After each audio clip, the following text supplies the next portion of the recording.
керек.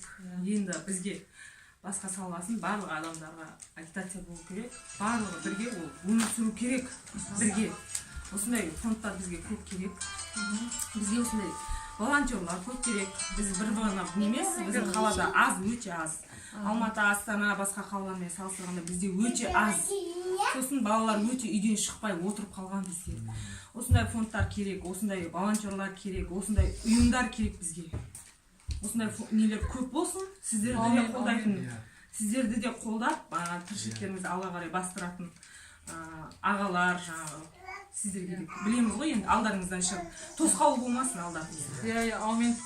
Журналистер қуалап, кеше деген мазаламасын.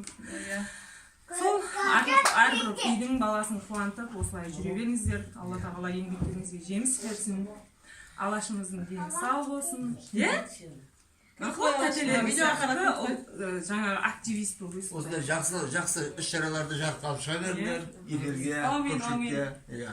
Осы бала-шаға үшін еңбек жасай беріңдер, өсіп өне берсін. Барлығымыз осындай балдардың өсіп-өнгенін көре берейік. Жиған тергеніміз бар жақсылық, мейрам бәрі осы балдарымызға арнала берсін. Осы балдар бақытты болса, біз бақыттымыз.